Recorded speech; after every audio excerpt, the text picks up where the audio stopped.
Assembly ఎన్నికల్లో అనూహ్య పరాజయం చవిచూసిన BRS Lok Sabha ఎన్నికలపై ఫోకస్ పెడుతుంది. కేసీఆర్ ఆదేశాల మేరకు కేటీఆర్ పార్టీ యంత్రాంగాన్ని లోక్సభ ఎన్నికల దిశగా సన్నద్ధం చేయడంపై కసరత్తు కొనసాగిస్తున్నారు. ఆయా లోక్సభ నియోజకవర్గాల పరిధిలోని అసెంబ్లీ సెగ్మెంట్లకు ఎమ్మెల్యేలను, ఓడిన అభ్యర్థులను ఇన్ఛార్జీలుగా నియమించారు. నేతలకు క్షేత్రస్థాయిలో పార్టీ బాధ్యతలు అప్పగించారు. పార్టీ ఎమ్మెల్యేలు ఒక్కరు కూడా లేని లోక్సభ నియోజకవర్గాలపై ప్రత్యేక దృష్టి సారించారు. ఇక ఆ క్రమంలో కేటీఆర్ పర్యటన షెడ్యూల్పై కసరత్తు జరుగుతుందంటున్నారు.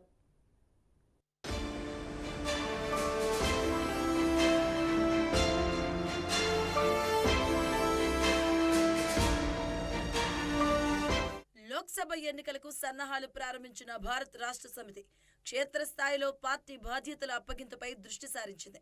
ఇటీవల అసెంబ్లీ ఎన్నికల్లో బీఆర్ఎస్ తరపున 39 మంది గెలుపొందగా 80 చోట్ల పార్టీ ఓటమి పాలయ్యారు.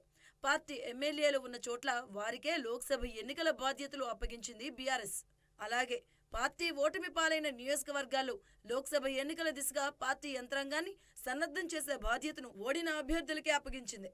ఓటమి పాలైన నేతల్లో ఎక్కువ మంది మాజీ శాసనసభ్యులు ఉండడంతో వీరినే నియోజకవర్గ పార్టీ ఇన్ఛార్జీలుగా ప్రకటించారు. నియోజకవర్గ పరిధిలోని ఎమ్మెల్సీలు, ఇతర కీలక నేతలు, కేడర్ను సమన్వయం చేసే బాధ్యతను వీరు నిర్వర్తించాల్సి ఉంటుంది.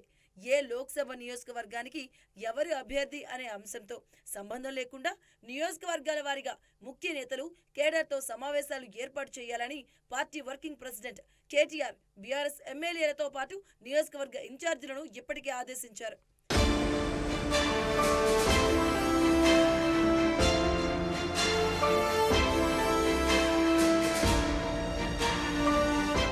రాష్ట్రం నుంచి 17 మంది ఎంపీలు లోక్సభలో ప్రాతినిధ్యం వహిస్తుండగా ఇందులో బీఆర్ఎస్ కు చెందిన వారు 9 మంది ఉన్నారు.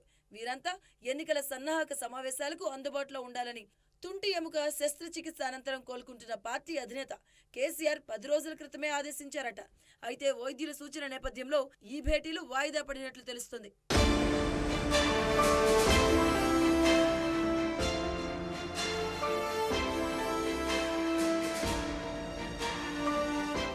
నేపథ్యంలోనే కేసీఆర్ ఆదేశాల మేరకు కేటీఆర్ పార్టీ యంత్రాంగాన్ని లోక్సభ ఎన్నికల దిశగా సన్నద్ధం చేయడంపై కసరత్తు కొనసాగిస్తున్నారంటున్నారు. చేవెళ్ల, కరీంనగర్, నిజామాబాద్, కరీంనగర్ లోక్సభ నియోజకవర్గాల నుంచి పోటీ చేసే అభ్యర్థులపై పార్టీ అధినేత స్పష్టత ఇవ్వడంతో ఆయా ప్రాంతాల్లో ఎన్నికల కార్యాచరణపై దృష్టి కేంద్రీకరించారు.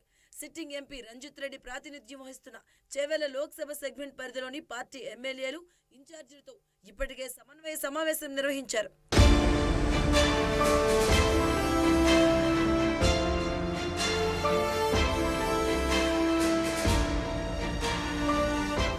ఇక అసెంబ్లీ ఎన్నికల్లో పార్టీ అభ్యర్థులు ఒక్క సెగ్మెంట్లోనూ గెలవని లోక్సభ నియోజకవర్గాలపై బీఆర్ఎస్ ప్రత్యేక దృష్టి సారించింది. హైదరాబాద్, ఖమ్మం, నల్గొండ, హైదరాబాద్, పెద్దపల్లి లోక్సభ నియోజకవర్గాల పరిధిలోని అసెంబ్లీ సెగ్మెంట్లలో బీఆర్ఎస్ కు ప్రాతినిధ్యం లేకుండా పోయింది. భువనగిరి, వరంగల్, మహబూబాబాద్ లోక్సభ సెగ్మెంట్ల పరిధిలోని పార్టీకి కేవలం ఒక్కో ఎమ్మెల్యే మాత్రమే ఉన్నారు. ఆదిలాబాద్, జహీరాబాద్, నాగర్ కర్నూలు పరిధిలో 2, నిజామాబాద్, కరీంనగర్ లోక్సభ స్థానాల పరిధిలో 3 చొప్పున బీఆర్ఎస్ ఎమ్మెల్యేలు గెలుపొందారు.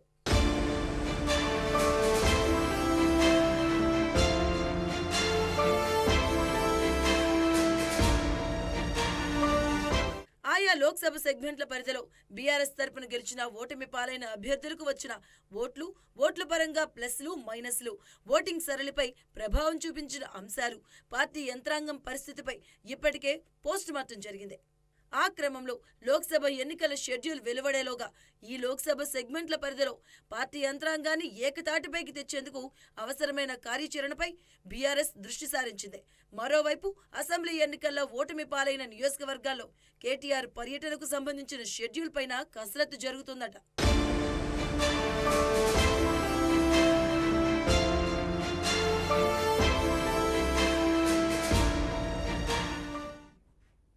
రైతు బిడ్డలు పారిశ్రామికవేత్తలుగా ఎదిగే అద్భుత అవకాశం ఉందన్నారు పల్సర్ సీఈఓ డాక్టర్ గేదెల Srinivasa college of pharmacy and engineering విద్యార్థుల సమావేశంలో ముఖ్య అతిథిగా పాల్గొన్నారు. మన దేశానికి వెన్నెముక అయిన రైతులు తమ ఉత్పత్తులను మార్కెట్ చేయడానికి మాత్రమే కాకుండా వ్యవస్థాపకుల ప్రయాణాన్ని ప్రారంభించడానికి కూడా డిజిటల్ సాధనాలు ఉపయోగించుకోవచ్చని పేర్కొన్నారు.